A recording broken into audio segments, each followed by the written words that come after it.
Journalists and Writers Foundation and SecurityWomen, I would like to welcome you all to the CSW70 panel discussion, Transforming Women, Peace and Security Agenda from Resolution to Reality. Journalists and Writers Foundation is an international civil society organization affiliated with the United Nations Department of Global Communications. JWF is dedicated to culture of peace, human rights, and sustainable development.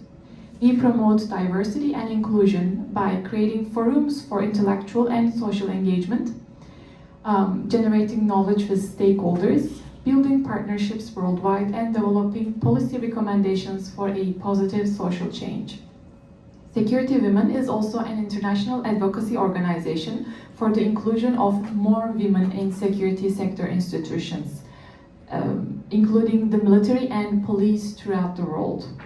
The premise is that a better security for all society can be created through greater gender equality and, of course, the likelihood of a less violent and conflict-ridden world. Well, today the Security Council Resolution 1325, Women, Peace and Security, will be, of course, at the forefront of our discussion, a landmark resolution that is not solely about the protection of women in conflict zones, but also recognizes women as agents of change, architects, and in fact leaders of peace, not only beneficiaries. Yet I must admit that we face a different, a stark reality today. 2025 report of the Secretary General Antonio Guterres on Women, Peace and Security indicates that just last year, more than 676 million women and girls lived within 50 kilometers of a deadly conflict event, the highest recorded number since the 1990s. And in the midst of an escalating polarization at a global scale, our panel today will address many interconnected issues such as how to transform the commitments of Resolution 1325 into reality, where do we stand in terms of national action plans, how do we combat an absence of political will, and rebuild trust for multilateral organizations for the empowerment of women in peace and security. In our discussion today, our panel session will be moderated by Chief Celissa Lehue, who is serving as the Chief of Police for the town of Chapel Hill, North Carolina, leading the Chapel Hill Police Department, proudly known as the Guardians of the Hill. With more than 20 years of law enforcement experience, she is recognized for principled leadership, collaborative partnerships, and innovative public safety strategies. Chief Lehue champions community-oriented policing, crisis response partnerships, diversion initiatives, and women-building efforts within the profession, mentoring and recruiting women into law enforcement leadership roles. She's a frequent regional and national speaker on leadership, ethics, investigation, and modern policing transformation. In 2026, she received the Public-Private Partnership Award in recognition of her work alongside business leaders, nonprofits, and community stakeholders to strengthen downtown safety and economic vitality.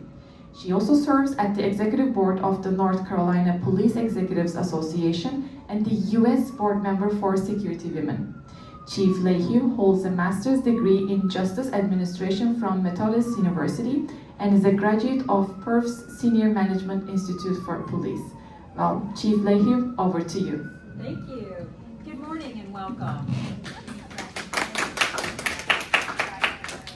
It's a privilege to moderate this conversation and to be joined by such a distinguished group of leaders whose work advances the women, peace, and security agenda from global policy to local practice. Let me briefly introduce our panelists today.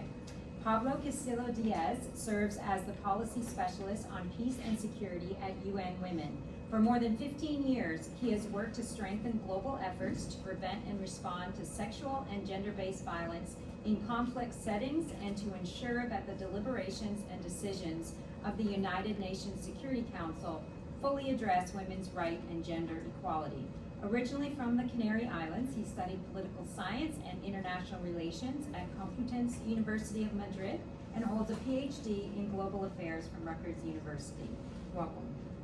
Maureen Mo Mago is the co-founder of the 30 by 30 initiative and a senior advisor to the Excellence in Policing and Public Safety program at the University of South Carolina.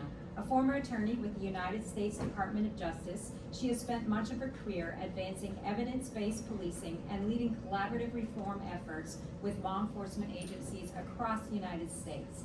She earned her Juris Doctorate from the George Washington University Law School.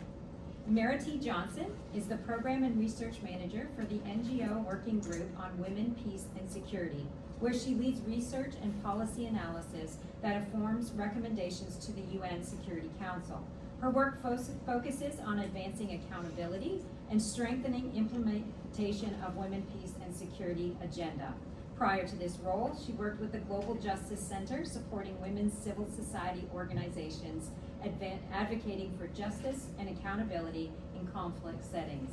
She holds a master's degree in comparative politics from the New York University. Meg McGurk serves as the community safety planner for the town of Chapel Hill, working within the Chapel Hill Police Department. Since joining the department in 2018, she has led initiatives focused on recruiting, supporting, and advancing women in policing through strategic partnerships, recruitment efforts, and workforce development. Prior to this role, she spent 12 years as executive director of the Chapel Hill Downtown Partnership, leading economic development for the town's central business district. She holds a Master of Public Administration from North Carolina State University. I am so grateful for each of our panelists for joining us today and for the leadership they bring to advancing women's participation, protection, and leadership for peace and security. Welcome. From the vantage points of daily operational leadership, I know that real change happens not in statements, but in systems.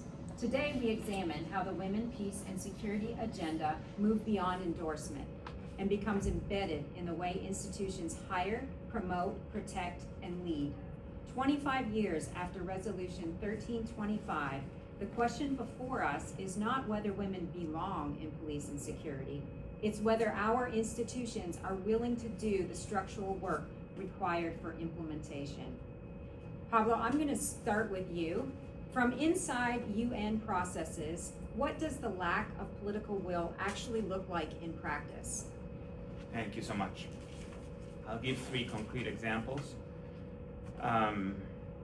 We have the largest humanitarian crisis in the world in Sudan, one in which the atrocities committed against women and girls are too gruesome to even read, and too revealing of the failures of our international security architecture.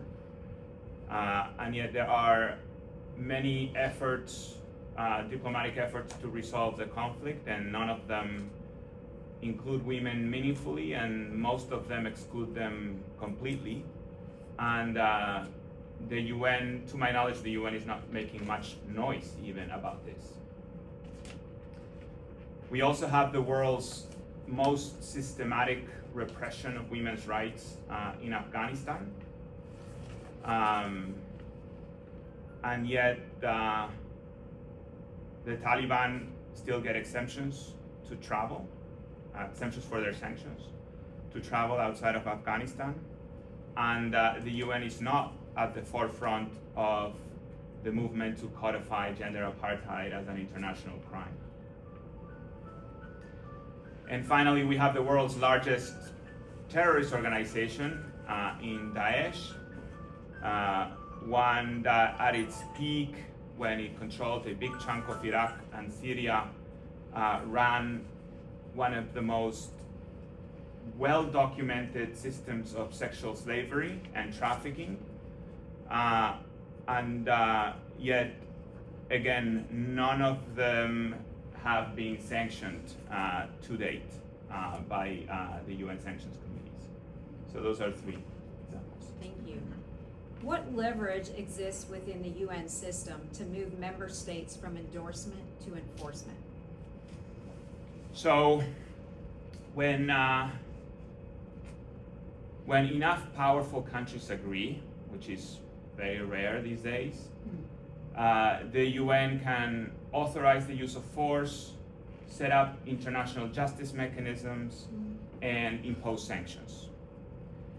Outside of that agreement, the UN system, so outside of member states, the UN agencies, the UN Secretariat, they can basically only persuade, incentivize, and shame. This is why so much of the UN's work looks like just talk, because that's much of what we have. And the UN is wholly dependent on the governments and the member states.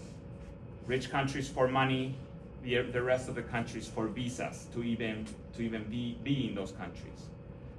So that's why, in a way, as maddeningly frustrating it can be, I consider it a privilege that I, along with Merite, get to work on influencing the decisions of the Security Council, which for all of its limitations, do send powerful signals to the world about what the highest body in charge of international peace and security care about. And at a very minimum, but it's still very important, it produces specific instructions to what the UN tools, peacekeeping missions, special political operations, sanctions committees, what they should prioritize and what they should do. Thank you. Mirati, from your vantage point, working closely with the NGO working group and engaging with the Security Council, where do you see the biggest disconnect between commitments and real progress? Thanks. So, should I move the microphone closer to you? Oh, yeah. Sorry. I don't know how it works. Thanks. So, yeah, in the last year, instead of being able to celebrate 25 years of progress on the WPS agenda and how far we've come, we actually found ourselves defending it at the Security Council against intensifying efforts from member states, primarily the United States, to eliminate fundamental concepts from the agenda, such as support for women's participation, the full scope of women's human rights, including sexual and reproductive rights, and especially the use of the word gender in any context: gender equality, gender sensitive or gender responsive approaches, gender-based violence, or gender expertise, just to name a few. As a result, in 2025, only 46% of Security Council decisions had any kind of language related to women, peace, and security, literally just using the word gender or women or sex, etc., which is a sharp drop from 62% in 2024 and the lowest percentage since 2009. Negotiations on the mandate renewals for peace operations and sanctions regimes, which are some of the tools that Pablo mentioned, have become increasingly difficult. So while we have been able to retain a lot of important language in some of these mandates, thanks to strong advocacy and coordination, both civil society and member states, we've also lost quite a bit. So for example, Resolution 2794, which renewed the Haiti sanctions regime, and which the US co-penned, changed one of the key benchmarks for modifying or lifting sanctions measures, which previously was progressive reduction in incidents of sexual and gender-based violence, and now it just says incidents of sexual violence. So this seems very small, but it now means that the Haiti Sanctions Committee will no longer consider other kinds of gender-based violations in its assessments of the situation on the ground. So this precludes recognizing and thus accountability for violations like forced labor, forcible recruitment, trafficking, and violence on the basis of sexual orientation or gender identity. We also lost language on sexual and reproductive health in the renewal of MNISFA in ABIE, where operational language on facilitating access to sexual and reproductive health services was taken out. Similarly, the renewal of MINUSCO in the DRC removed language urging the DRC government to facilitate SRH services to victims and survivors of sexual violence. These kinds of changes fail to meet the standards established by the 10 WPS resolutions. They set a really alarming precedent for Security Council products moving forward, and they will directly affect women and girls on the ground, ultimately, in places like Haiti, DRC, South Sudan, etc. I'm so sorry, as you're recording the event for virtual participation, can you please use the mic? Oh, yeah. I thought it was fun. Is it? Yeah, maybe even. Do you mean Just hold it up. Yeah, holding it? up. Hold it? Okay. Sorry. Mirati, what needs to change at the Security Council level to move from strong language to stronger implementation? Thanks. Is this good? Can you hear me? You can close it. Even closer? Okay. If you need me to be louder, that's not a problem. So from what we've seen in 2026 so far, these attempts to erase WPS from council products are only going to continue and probably intensify. So holding the line and defending these existing standards is going to be really critical. So for example, in January's negotiations on renewing the UN Support Office in Haiti, where the US again is a co-pen holder, the zero draft that was presented reportedly had no mention, not just of gender, but even of women in general. The only mentions that made it into the final adopted text relate to references to sexual violence against women, men, and children, which is itself a watering down of previous language on sexual and gender-based violence. The text also took out previous references to gender, women's participation in electoral and political processes, or women protection advisors. Similarly, in the renewal of the peacekeeping mandate in Cyprus, we saw the word gender removed or replaced, and language on women's political participation, again, was watered down. So 8 council members currently are signatories to this initiative called the WPS Shared Commitments, which, among other commitments, I think there's 14 now, include ensuring that Security Council products integrate strong language on WPS, as well as upholding provisions of all previous resolutions pertaining to WPS and advocating for their full implementation. And while they've made these commitments on paper, it's going to be absolutely critical for them to actually demonstrate the political will to fight for WPS during negotiations. And I think sometimes it's easier said than done. And UN leadership also has an important role to play here in supporting and publicly defending the agenda, including in the briefings that they provide to the Security Council. So we published a report earlier this month analyzing country-specific briefings by senior officials at the Security Council. And we found that last year, despite established UN guidance, senior officials largely do not prioritize WPS in their briefings to the Council. So for example, last year, only 22% of country-specific briefings out of 185 included any kind of gender-sensitive analysis, examining unique impacts of conflicts on women and girls. 26% mentioned women's participation in any capacity, and just 7% expressed actual support for women's rights and gender equality. So, Thank you. For Pablo and Verity, and you touched on this, is the current UN structure strong enough to enforce WPS, or does it require reforming? So,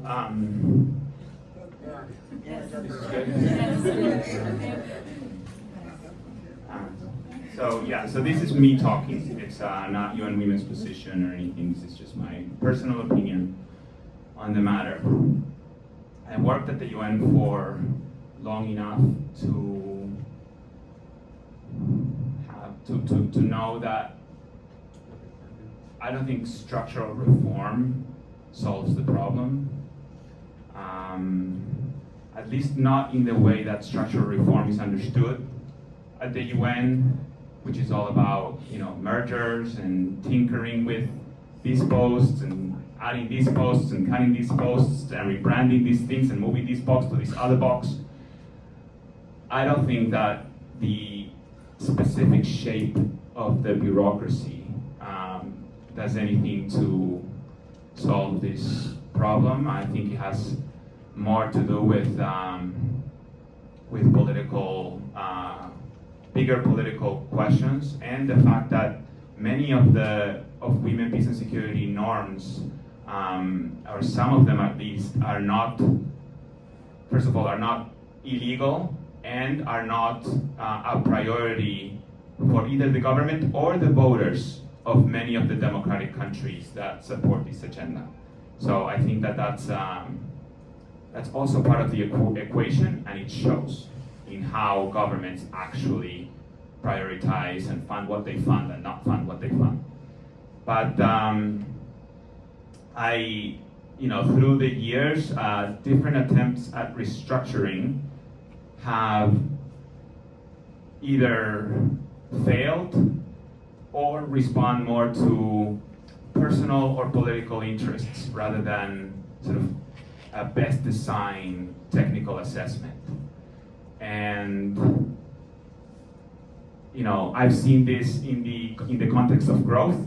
I think that in years past, in the context of growth, I've seen WPS grow in a way that wasn't always the best, and that led to duplication and internal competition, and that fed the WPS industry in global capitals, more so than in the countries affected by these issues, in a way that I think has generated at best mixed results.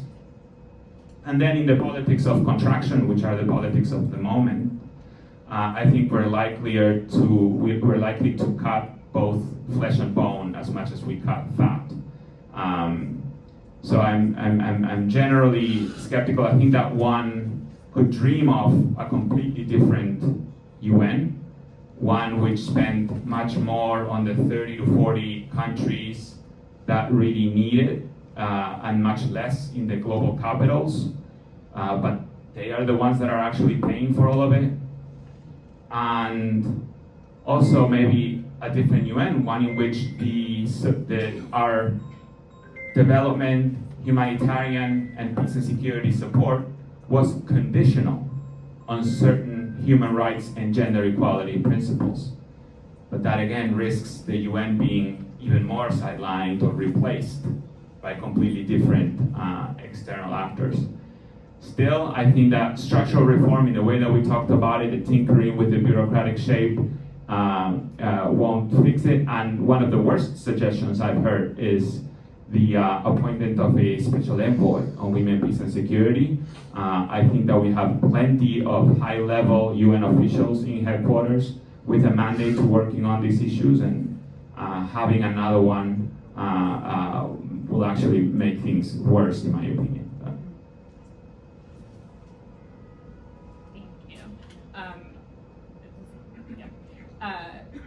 Echoing pretty much everything Pablo has said, on the WPS. I have to hold it close. Oh, wait, okay. Yeah. On the point quickly of the special envoy on WPS, I think there's also a risk of these issues then becoming siloed under just this one special envoy position, rather than actually being implemented or sort of mainstreamed into all the other mandates that currently exist. So I think that's something that also is a real danger.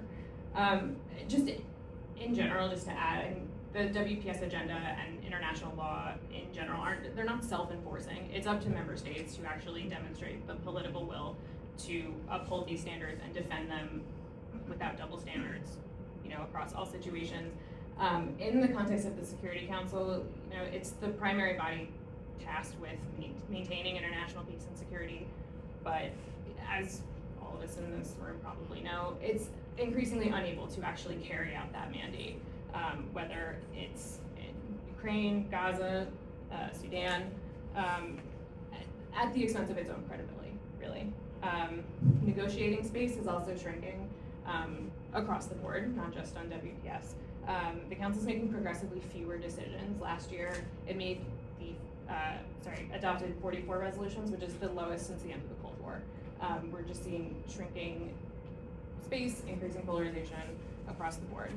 Just to also follow up on Pablo's point about the sort of proposed restructuring, one of the proposals as part of the Unity Forum initiative is this proposed merger of UNFPA and UN Women, which, again, is not getting at the core issue of the liquidity crisis, which is member states not paying their dues. It's not, loaded or sort of mandate overlap. UN Women and UNFPA overlap in only about 20 to 30% of their work.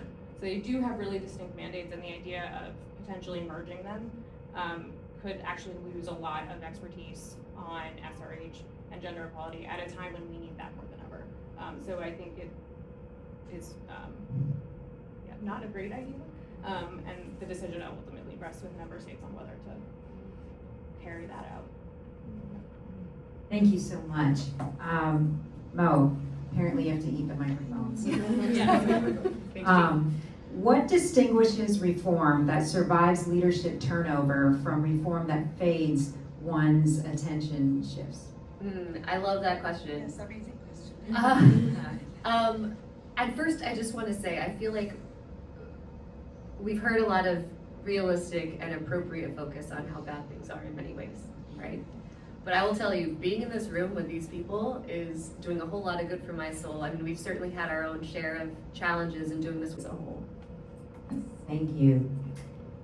Meg, first question, and I know it took us 4 to 5 years to accomplish this, so I'm anxious to hear your response. We often frame progress in terms of hiring numbers, but implementation is not simply about increasing representation, as Mo told us. It requires a cultural shift.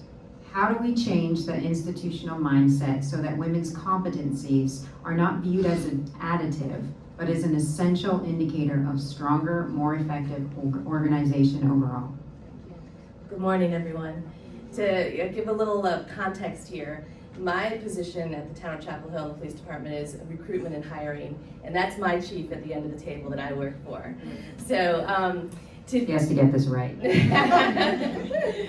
So when we talk about the cultural shift or changing the narrative or reframing the mindset, we have to, it's not just about hiring, it's not just that women are in addition to the men in the organization, it is looking at what women bring as core competencies and saying that is what is integral to your organization's effectiveness and really reframing everything that you do around that.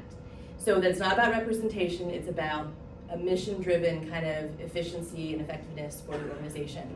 And that's when it's really a lot of what Mo's touched on already, those competencies that women bring, the de-escalation skills, the critical thinking skills, the collaborative partnerships that kind of women inherently bring with the community, those should all be embedded within every level of recruitment and hiring. And then even furthermore in the organization, it has to go into policy, it has to go into training, career progression, everything that you're doing.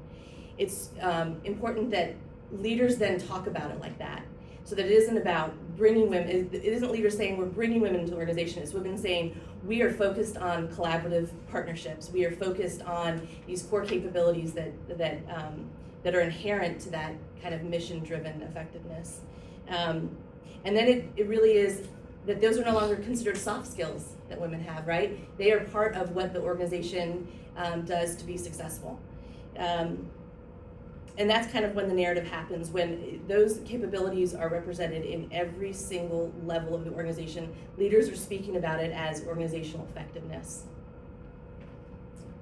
What structural barriers preventing women from entering policing are fully within an agency's control and therefore no longer defensible? Yep. So these really are department choices. It's not about women's capability or women's interest in policing. It starts with recruitment and the messaging and visibility. I mean, it almost feels like a no-brainer at this point, right? That women should be visibly represented in our photographs, in our messaging, in the words that are used. But it's very incredibly important that they still are. Candidates, women, girls, need to see themselves in these spaces. They need to see themselves in that uniform with the full gear.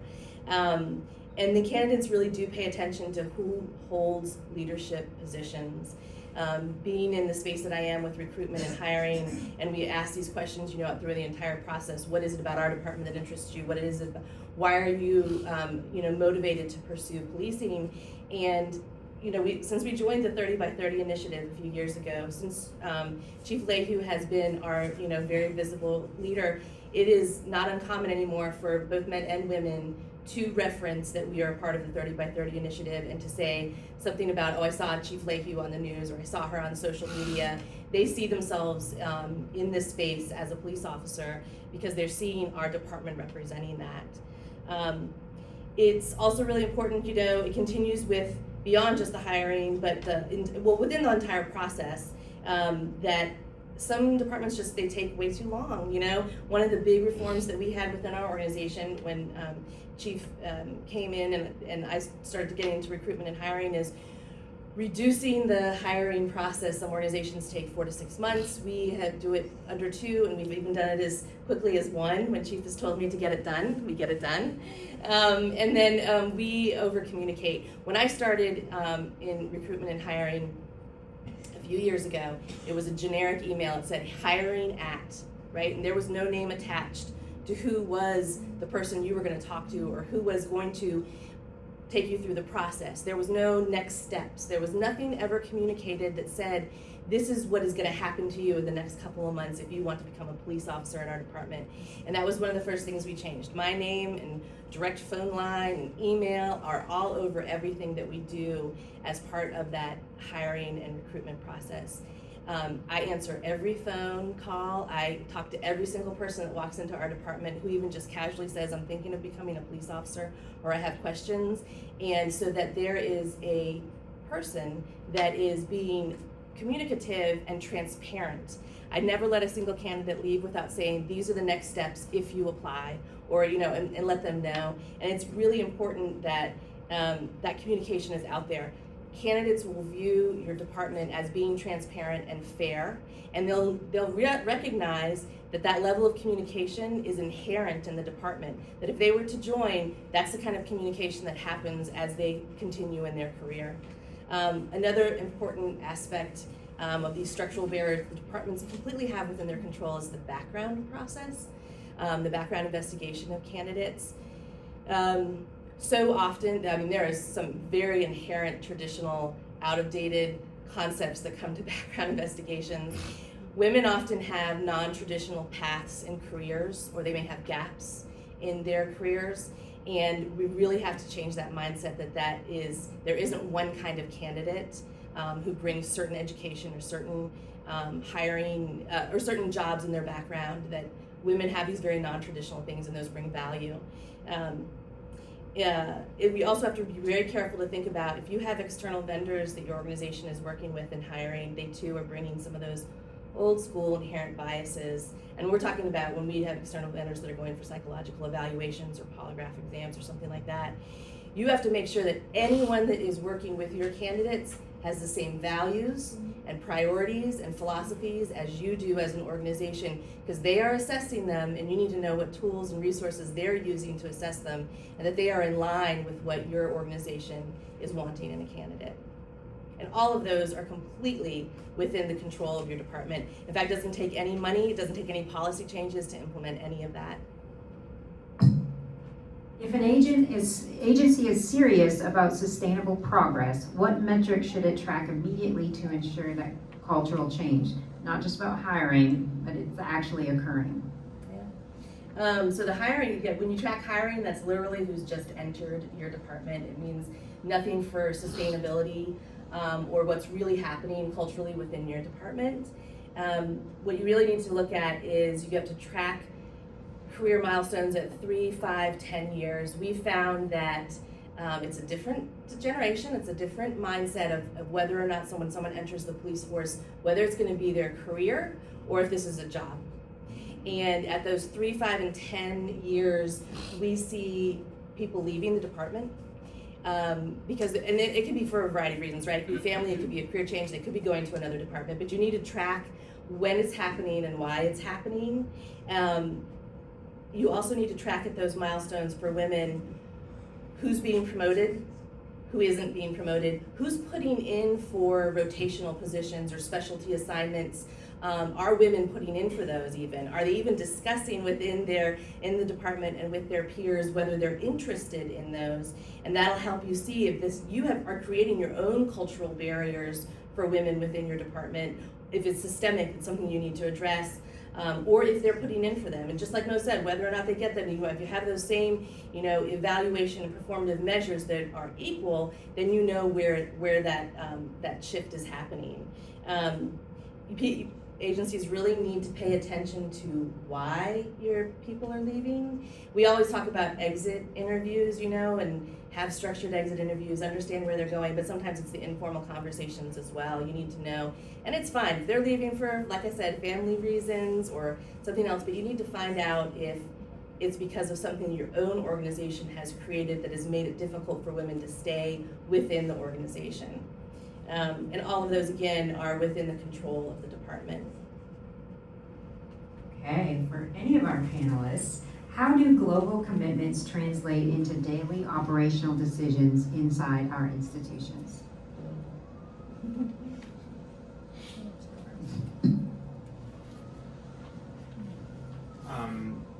So I mentioned earlier that Security Council decisions do affect very strongly what the UN on the ground actually does.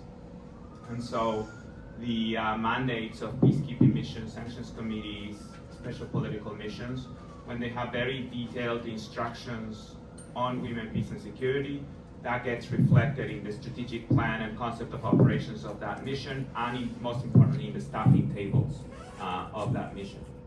And one of the ways in which you can learn what these big UN missions do on the ground, more so than the reports they submit to the Security Council or the communications pieces they put on the website, you can read their budget reports. And there you see a more detailed explanation as to what they spend their money on, and you get a better sense of the entry points for advancing women's rights and gender equality through these tools. Yeah, I guess building on that, as I mentioned before, these changes to mandate language that seem really minor on paper can actually have significant impacts on women and girls living in these conflict and crisis settings. So, for example, removing gender advisors or women's protection advisors undermines these functions of peace operations.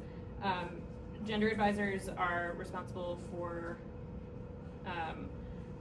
integrating the WPS agenda or mainstreaming it throughout the work of the mission, and removing them from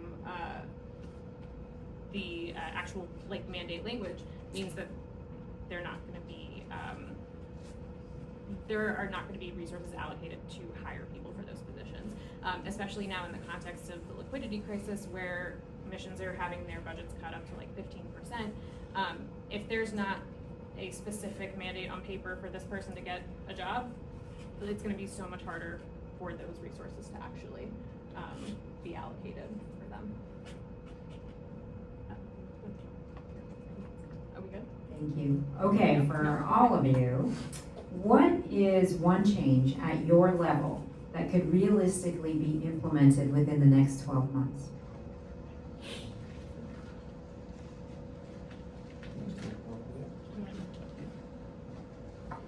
I think at my level, in an organization, it's really about evaluating your hiring practices and making sure, like I said, you're incorporating those core competencies that women bring to law enforcement in particular, that they are embedded within your hiring practices, setting those really clear timelines and being completely transparent in communication, putting a name and a face to everything that a candidate will see, will experience, throughout the process, so that they see that that is part of the kind of natural transparency of the organization.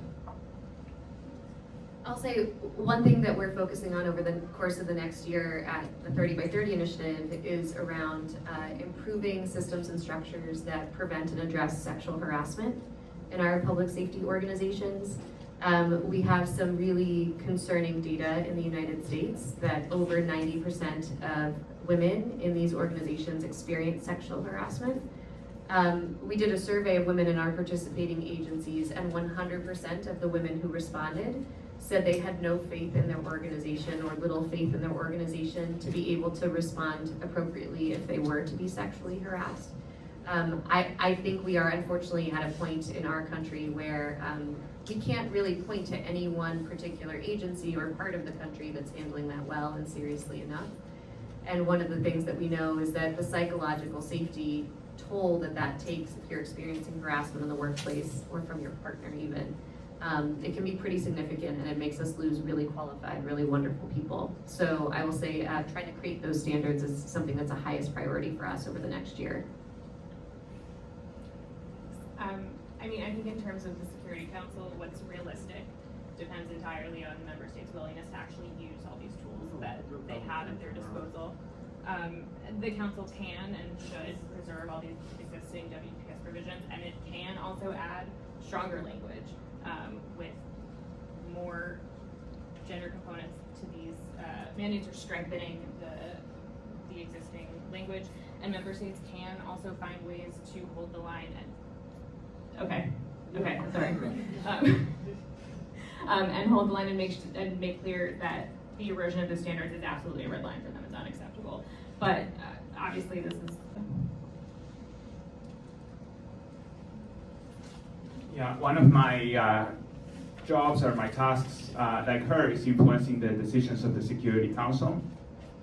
And in the council, it's 15 council members. A slight majority has signed on these commitments to prioritize women, peace, and security. I would say even more than that, at least rhetorically support women, peace, and security. But when it comes to negotiations, it's much more divided. And the gravitational pull on my time of those that support the agenda and will be sort of on our side in the negotiations is very strong, in part because obviously they're supportive of our work, or because some of them are funders, and also because in some ways it may be easier. But I think at this moment it is even more important that I spend much more of my time on the others that don't necessarily support this agenda during negotiations, and that is a hard thing to do, but it is possible at my level.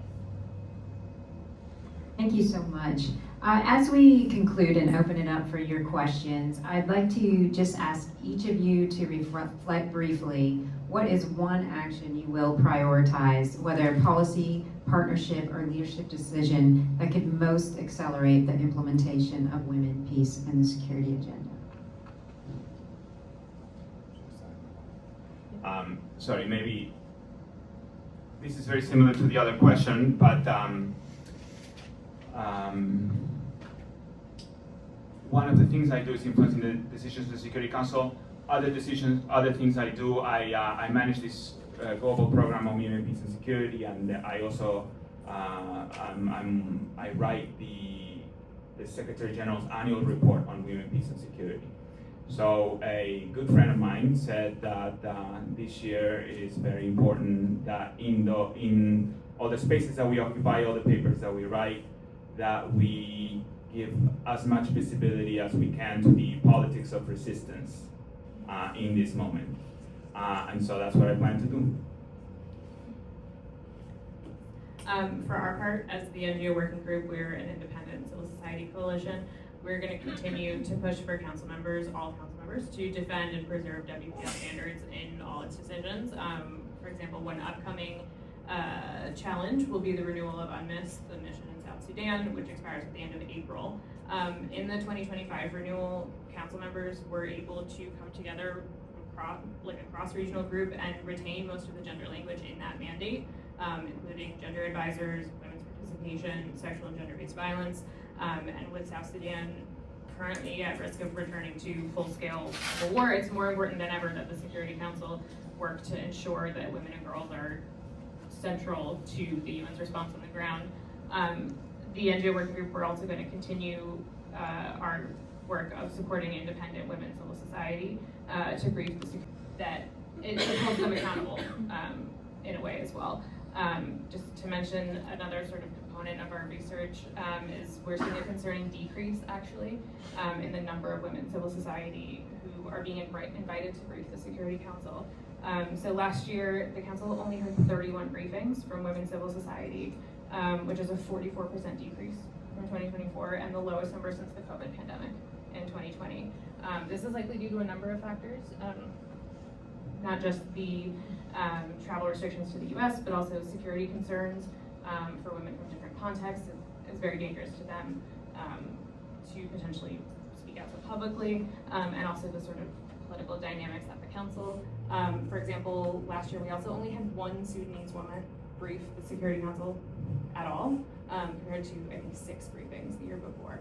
So that's also going to be something, it's obviously dependent on member states to make that happen, but we'll be continuing our work to support women civil society in that capacity. Thank you. I think one thing that we're definitely going to be focusing on is activating men in prioritizing the importance of the issue. When we speak about these types of issues, the rooms often look like this. And women did not create the systems that we are currently trying to take down. And I think we need to be much more strategic at our level, because the men who don't believe that gender equity is important are not going to listen to women about why gender equity is important. So we need to create more space and support our allies. We found that there are a lot of men in positions of power who agree with us, but they're not necessarily sure exactly what to say. They don't want to say the wrong thing. They don't want to make things worse. And it's, I think, up to initiatives like ours to make sure that they have what they need to step into their transformative potential as allies. And one thing I think of at the level that our organization and I'm at in the organization is to encourage others to join things like the 30 by 30 initiative. Other law enforcement agencies, many of them around us are already joined, but the smaller ones haven't. So I think that's a big priority, and then to really talk about why that's important, to make sure that those kind of measurable goals for hiring, recruitment, retention are visible. They aren't just embedded in all of our agency's values and priorities, but they're very visible, and that we're talking about it, that others see that, and be a good representative of that. Thank you. I'm going to choose to walk away today very encouraged, especially with all of us in the room today. You know, the Women, Peace, and Security agenda affirms something that we already knew, that women are not merely affected by conflict, they shape the conditions of peace. What remains is not proof of capacity, but alignment of courage. Courage to reform institutions, courage to measure progress honestly, and courage to move from language to leadership. Global commitments set the direction, national frameworks build architecture, local leadership brings implementation to life. The framework does exist, the evidence exists, and leadership exists. What remains is the discipline to align our systems with our commitments, not in theory, but in practice. Progress is possible, accountability is measurable, and the time to move from resolution to reality is now. Thank you so much for being here today. I'm going to open it up to all of you for any questions you might have for our panelists. I'm a Nigerian and I'm of the Nigerian delegation. We know the issue of insecurity and issues around women experienced in crisis and conflict is common in my country. And I am happy to, this is my first time of attending the side event that is focused on issues of women in security. I have two, I don't know what I would call it, questions, but probably explanation on how to deal with the issues raised here from these excellent panelists this morning. The first one, I think I would like to direct that to Pablo. You have given us a lot of insight into how the UN operates in addressing issues that regards women in crisis, from the Security Council decisions and to how the UN tries to carry out those decisions. And what interested me most was, which I knew was there, and you mentioned it, that they are divided when it comes to the decision, even though they all have a unified opinion that women should be protected. So I just want to ask Pablo, what are the options before the United Nations when the government in power in those countries where these things are happening are powerless to help the women? And the UN decisions are also violated by both sides. What are the options before the UN? What are the alternatives that they can bring to bear to address the suffering, the pains of women in crisis, particularly the young women in their reproductive years, and the young girls who are supposed to be in school? Then the second one goes to all of you, particularly those who are the NGOs. How do you deal with when the people that are put to protect the women are the ones that are violating the women? They're the ones that are raping them, they're the ones that are marrying them when they're still children, they are the ones that are stopping the supplies that are supposed to go to the women. How do you deal with those military, police, whatever they put together to protect the women? Thank you. Great question. I said a little bit of this in one of my first comments, but the traditional way in which the UN supports is through a Security Council decision deploying some kind of presence in those countries. Typically a large peacekeeping mission when there's money for that, and political space, sometimes mediation, special envoys, those sort of things. And then the UN can also try to punish the perpetrators through setting up international courts or sanctions and those sorts of things. But these normally affect a very small number of perpetrators, and there are often very limited options for enforcement of these decisions, even when there are international justice mechanisms and sanctions and all of that. But I should say that the UN also tries to help in other ways. The UN has its, a huge presence in terms of humanitarian aid and also development cooperation. And when they work on development cooperation, they try to support the government in that place and nudge them sort of in the right direction. What we're having now is, in the current moment, with so many military coups, so many wars, so many governments that are not seen as legitimate partners of the United Nations, or they're violating the UN Charter, etc., is a space where the options for the UN are actually smaller and smaller. And this is why the finding ways of supporting women's civil society organizations and women's movements in those countries becomes even more important, because working with the government is not really an option. So that is why in the latter years we are learning more and getting more requests for supporting women human rights defenders at immediate risk for taking a stand, helping relocate them, or giving them the tools to protect themselves, or connecting them to actors that can protect them, as well as channeling funding to women's organizations in these countries directly, which is an incredibly difficult thing to do the way that foreign aid is set up. And in many cases, many of these organizations won't be able to be registered with the current government because of the illegitimate nature of that government, or the political changes. So these are things that the UN is working on, and some of the options that we have. Just to add very quickly that one of the sort of complicating factors is that to have a peacekeeping mission or a special political mission in a country, it has to be there with the consent of the host government. And when a host government doesn't want that mission there anymore, that's kind of the end of it. If thinking about when UNITAMS was asked to leave Sudan at the end of 2023, I believe. So yeah, that's sort of a complicating factor there.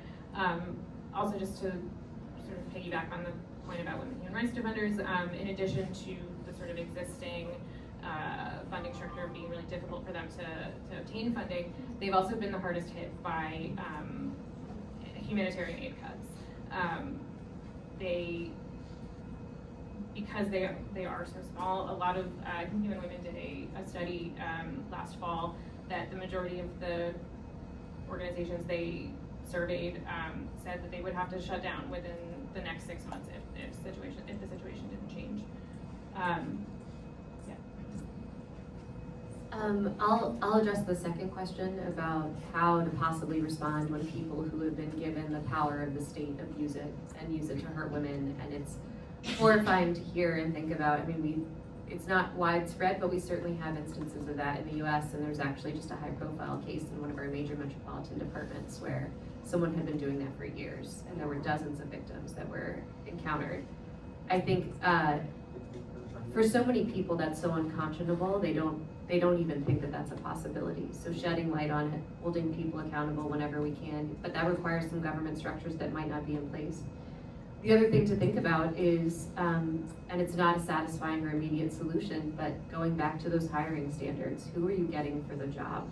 Who is screening that? How are you defining good? And then the last part of it is, we are called the 30 by 30 initiative because we hope that by making the changes that we propose, we will see 30% of women in police recruit classes. And the reason why we go for 30% is there's research that shows that when you get 30% of women in a place, they're able to change the culture, right? So if you have an organization that wields the power of the state that's been acting with impunity and perpetrating violence against women, increasing women, ensuring that that place actually has safeguards in place for the people who are doing that job, right? Because if they're treating the public poorly, they're probably treating their coworkers poorly too. But changing what good looks like there might change who gets to do that job. And the more we can focus on getting women in the door, I would believe, at least I hope, perhaps naively so, that you'll see a decrease in these types of violence against women as well.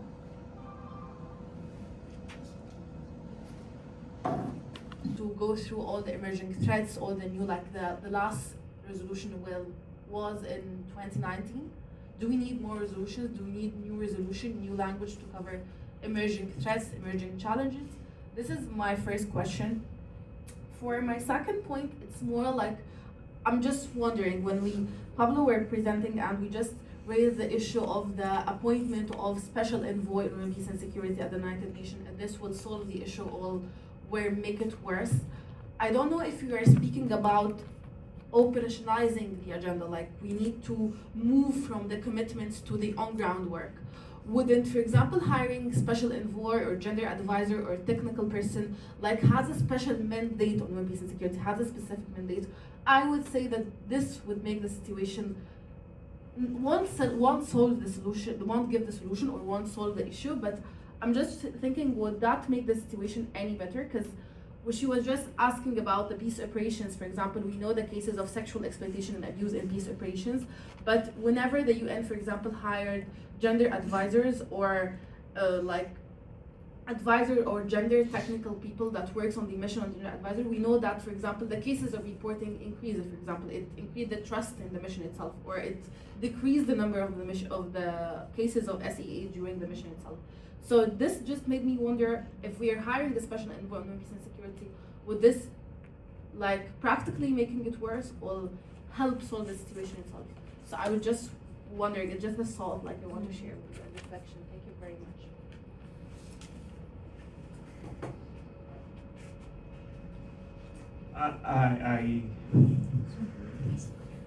I'll answer the last one first. A special envoy on WPS would be another high-level UN official in headquarters. That would get a team, that would do visits to countries, that would speak in New York. We already have a de facto and de jure leader in the UN system on women, peace and security, which is the head of UN Women, which inherited the mandate when it would brief the Security Council. The head of UN Women briefed the Security Council 20 times in the past 4 years, which is more than any other UN agency. It's more than UNICEF, it's more than the High Commissioner of Human Rights, it's more than any other UN agency outside of the UN Secretariat. So she's briefing the Council plenty.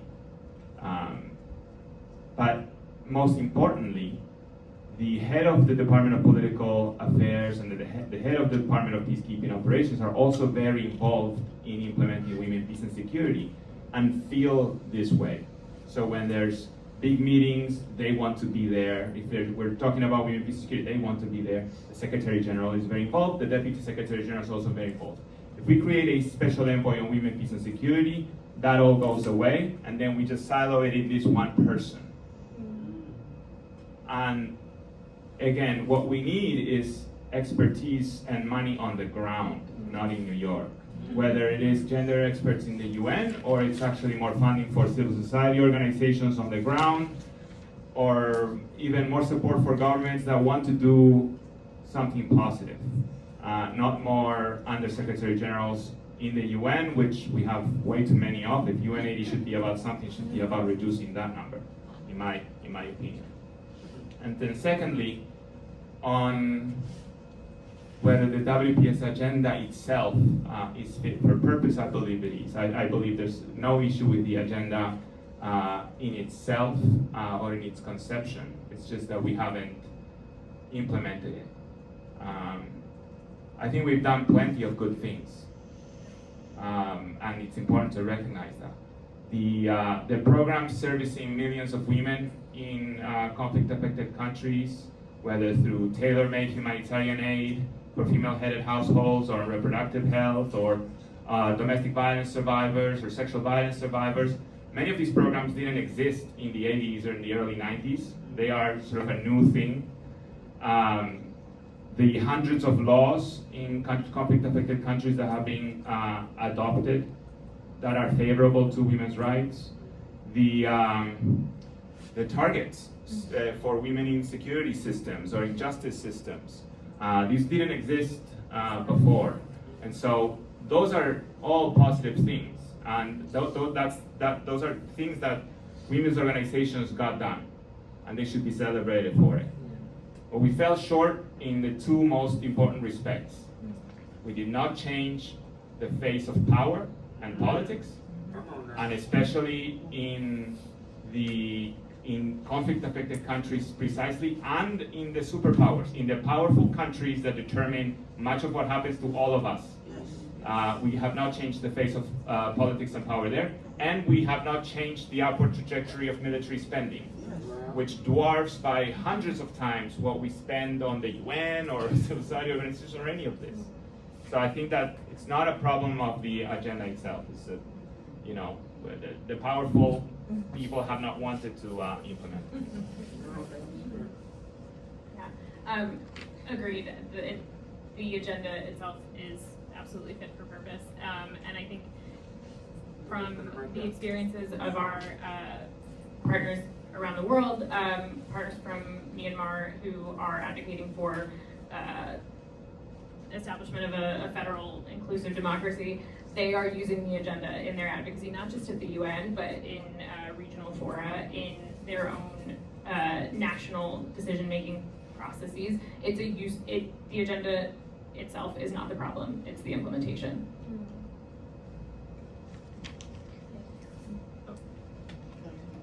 We have another question here. Well, I agree with most of that has been said. First, thank you for such a wonderful and amazing discussion. It's related to civil society and women-led organizations. As we all have said, that the word of the day, we're all suffering from severe cuts that is affecting the humanitarian sector and affecting also the existence of women-led organizations, especially in the South. However, as we were all in agreement that to take the resolution to reality, that we need to work on the ground and we need to empower these civil rights organizations and CBOs on the ground. However, in my region, the MENA region, I've always seen that the United Nations are always working with the government, with the national mechanisms, and not the civil society. And 1325 by itself is a sensitive resolution that is often misunderstood as a threat to the security or the national security of the government, although it is not. And it needs a lot of support, especially from the UN system and the UN country offices in the ground. The space for civil society is shrinking and the funds are shrinking, and I think we need a different approach or strategy to address that. Over. Yeah, I mean, I think it's important to realize that it's not an accident that these funding cuts are affecting women, human rights defenders, and independent civil society on the ground the most. That was a foreseeable consequence and one that the people making those cuts were very aware of. So I think it's important that we name that as well. It's a feature, not a bug, basically.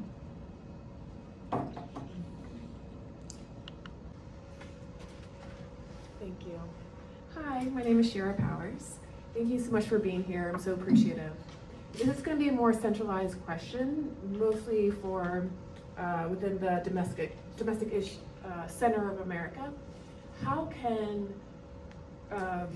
root-grass movements work better with the police department to create success and will eventually lead to policy change? And I mean, 30 by 30, I didn't get into our origin story, but we are a grassroots movement, right? It was a coalition of people who believed strongly in the critical importance of women to advance public safety, who came together and made sure that we all had a unified voice. I think one of the things that is a critical opportunity in the United States is in the US, right? Policing was specifically constructed to represent the public and the people, right? Where on the Pelian principles, policing is the public are the police, we have democratic accountability, and it is incumbent on police departments to actually work collaboratively with the communities that they serve. I think the political tenor in the US has been fraught for many, many years, and we've lost the ability to have these sort of proactive, pro-social discussions between community and police. It's been largely very antagonistic. People have been focused on making change through lawsuits or making change through legislation, and that plays an important role in advancing society. But there's also the opportunity to make change the collaborative way. I mean, that's certainly what we do. It's certainly how Chief approaches the work from what we can see in Chapel Hill for sure. So I think one of the things that sort of community-based organizations can do is highlight the importance of representation in our public safety systems to people like your elected officials, so that when they appoint a chief, they choose someone who understands the critical importance of this work and will be held accountable for doing it. And then I think also engaging proactively in discussions with your department in a way that is not antagonistic, but is resolution-focused, is solution-focused. Because a lot of our community-based organizations are playing a critical role in improving recruitment practices, for example, and providing these credible messengers about what the department could and should do to advance civil rights in a jurisdiction. So the good news is, I think there is tons of opportunity for collaborative reform that's just waiting for people to pick it up and run. And so I'm actually excited about the next few years. You know, I think to piggyback on that, we talk about in Chapel Hill that we police the way the community wants to be policed. Our organization doesn't come to police, and our officers aren't trained, aren't educated in a standard way of policing. It is reflective of how our community expectations and values and priorities are for policing. And that comes with very strong leadership who sets that priority for an organization. And everything is about partnerships with people in the community. You cannot police without having their trust and having their communication and having their respect. And it is not intrinsic, certainly, in all police organizations. And Chapel Hill is in the middle of the state of North Carolina, and we sometimes say we're in a bubble because we are in many ways. And it makes it difficult sometimes to recruit. There are people that don't want to police the way that we police, but they're not the ones that we want. Everything that we do is reflective of the community, and sometimes that's difficult for certain candidates or for certain people to police, but that is who we are, and we're very proud of it, we're very open about it, and we believe we're a model for other organizations to build those kind of community partnerships, because it's everything of what we do. Yeah, I would just add that in the simplest form, policing is the business of relationships.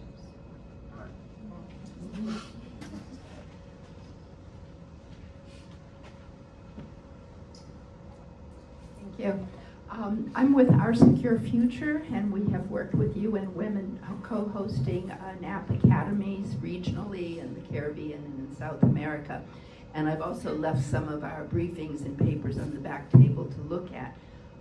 But my question is, how do you think AI will impact the work that each of you do?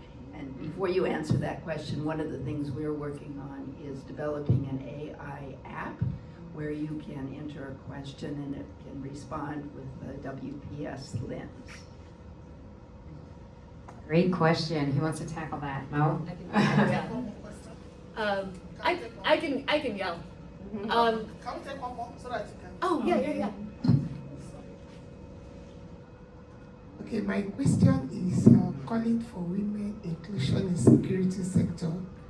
I want to make a suggestion, if possible, because the security women actually, especially we, because I'm of the Ministry of Defense and I'm a military personnel, so listening to the discussion, it delights my mind, to talk about this. In our place, the women are not really carried along, especially the security women. So if the UN, if it's possible, can create a chapter for the security women to be included, because like we are here now, we came under the umbrella of women affairs and not the security personnel. So like we really do not have enough place to talk about women in security. Like my colleagues here, this is a military personnel, this is a military personnel, I'm a military personnel. But everything we are discussing here now is really something that concerns us the more, but we really could not make much contribution. So if it's possible, they can maybe create a chapter or maybe a platform for the security personnel itself. It will give them a good platform for them to be able to do more. I think that's my contribution. Thank you. Thank you. Love it. We'll be in touch.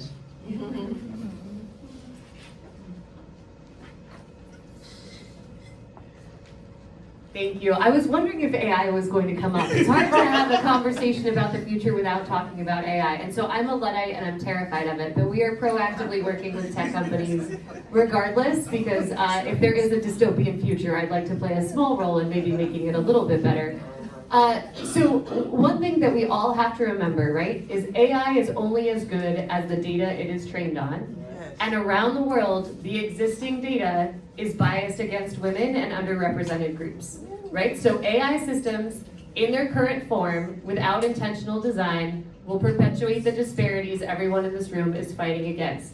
That being said, with intentional design, AI is posed to remedy the disparities that everyone in this room is fighting against. So one of the things that we're doing at 30 by 30 is we're trying to create procurement guidance for agencies. If you are going to buy a piece of AI-enabled technology, here are the 6 questions you ask that tech company about how they embedded systems in their guidance engine to mitigate the disparities that currently exist in your data. Like, we can talk with our dollars. We can challenge leaders to not buy AI-enabled systems if they have not taken specific steps and can show the homework of how they're mitigating any existing biases.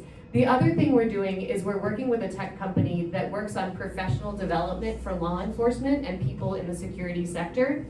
And that data is trained on male norm data, right? A lot of the research on leadership is male dominated sample sizes, because that's who is in positions of power.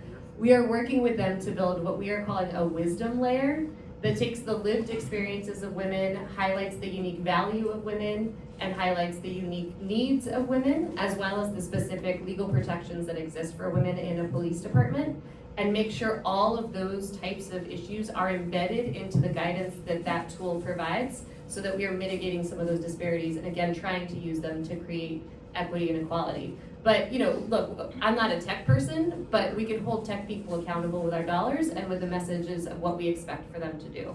And I think as long as we're speaking with one voice about that, it's very reasonable, right? And you can see, you're already seeing in terms of the big tech companies that are emerging, who seems to be really focused on ethics and who seems to be really focused on dollars. And we can just make sure that if we have decision-making authority, we hire the people who are focused on ethics. Fantastic. And can I just say something too about the wonderful point about having a specific space for women in security? I mean, that is something that we promote hugely in the US. We've got, Nolly, I'll see you there, hopefully. Yes, you will. But one of the other things that does, in addition to creating the psychological safety and the camaraderie and sort of the information sharing, is it allows people to come together to unify around an agenda in a way that you couldn't do otherwise, so that when you are advocating for specific solutions, you're reflecting the shared voices of a lot of women in the process. So if there's anything we can do to help stand that up, we'd be happy to do that. Love that. Make sure we're on that mailing list for those 6 questions. We've got a few more minutes. My question is for Maureen McGowan. I've had a connection with the law enforcement agency in New York City. And I was wondering if your 30/30 initiative has had any, connection of dealing, do you talk, do you communicate with the NYPD in New York City. It's needed. Great question.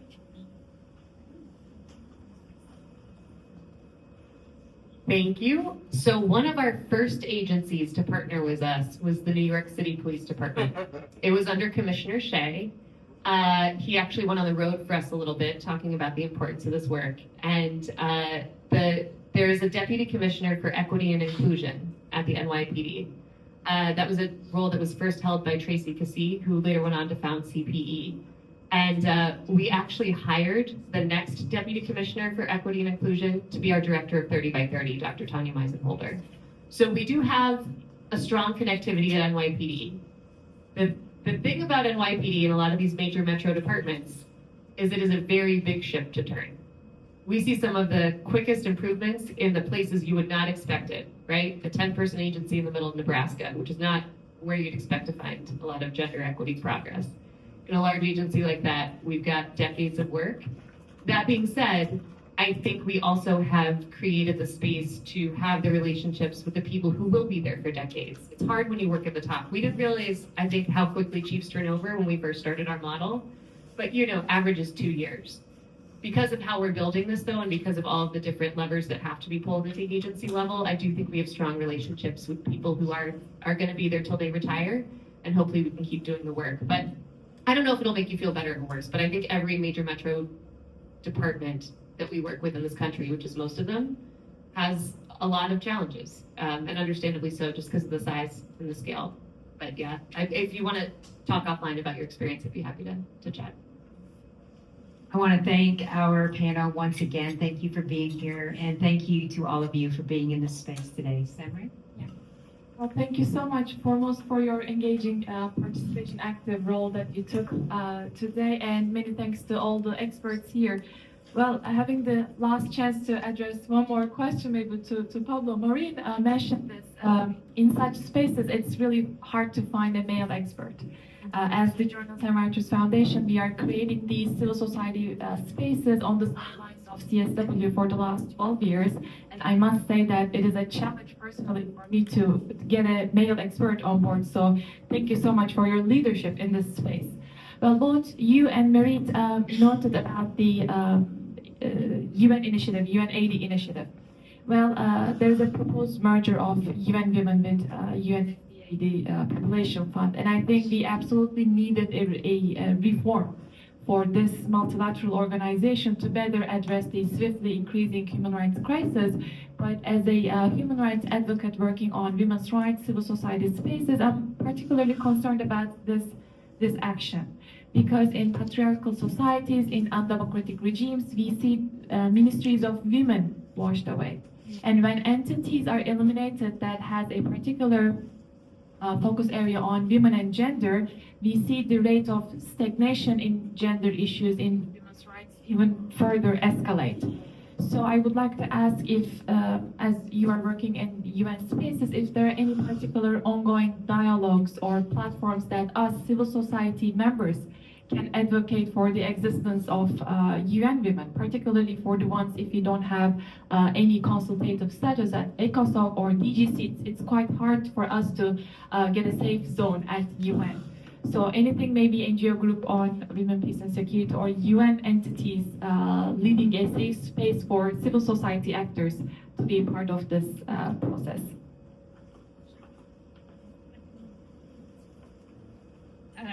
Thanks. We, as the NGO working group, are not, we're following, but it's not like a central tenet of our work. Ultimately, all the decisions around UN80 and whether these murders happen or don't or whatever, that rests with member states. They're the ones who vote on the budget. The buck stops with them. I also, Post Feminista just published a report specifically about the proposed UNFPA UN Women merger, and I would encourage you to check that out because they have concrete data and recommendations for advocacy with member states as well.